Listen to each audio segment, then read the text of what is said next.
Let's turn our attention to the referendum, Teena. Dan Andrews, Premier of Victoria, very invested in the yes vote getting up. Victoria's already way ahead of many other states. There's already a Truth Commission in Victoria, and Victoria is definitely heading down the road toward a treaty, and compensation is probably what will come next. Are you getting a sense of the fact that this referendum, and we don't even know when it's going to be held yet, might be in some sort of trouble?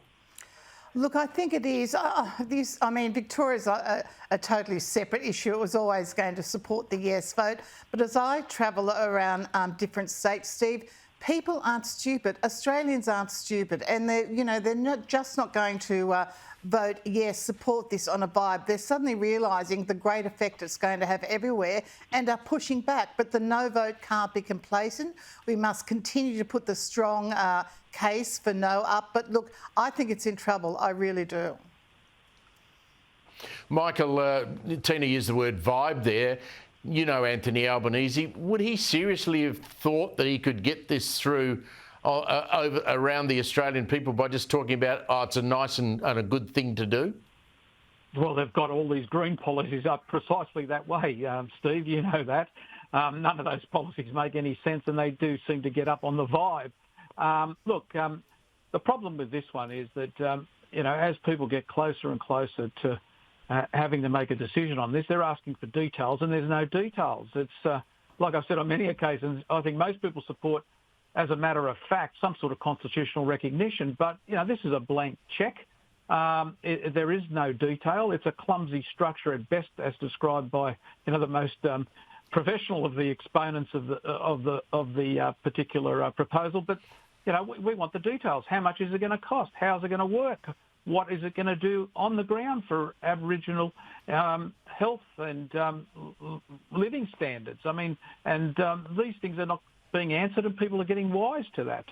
But I wouldn't, get your hopes up on one poll. I think that, we haven't had the unleashing of all the advertising and the sort of, blackmailing of people into supporting the vibe as opposed to the details. So, I think it's got a long way to go.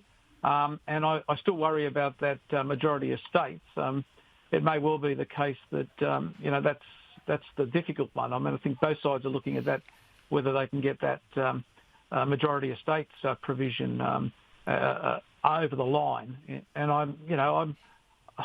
I think that we've got a long way to go is my summation of this, but it's certainly heading against the yes vote. But they've got all the resources too, Steve, remember that.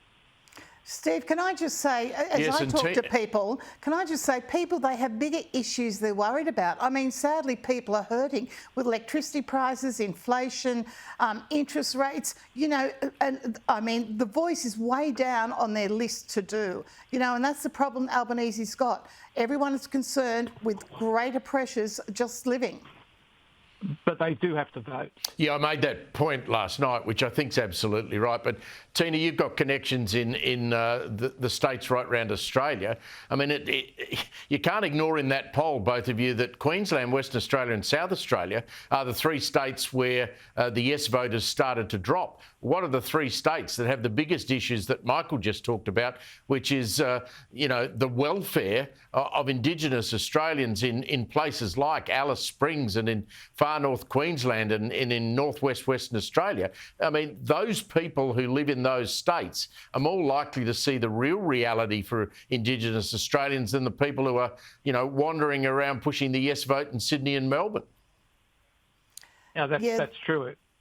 That's true, Steve. I think that is the issue. People are asking those very questions. What is this going to do on the ground?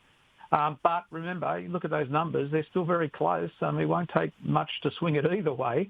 And again, it's going to come down to resources and whether the professionalism of either campaign in terms of getting their message across. But look, even though this is a low priority issue, and I agree with that analysis, the fact of the matter is people are going to have to vote. They're going to be given a choice, and people will make a decision, and the vibe will be a strong component for a lot of people.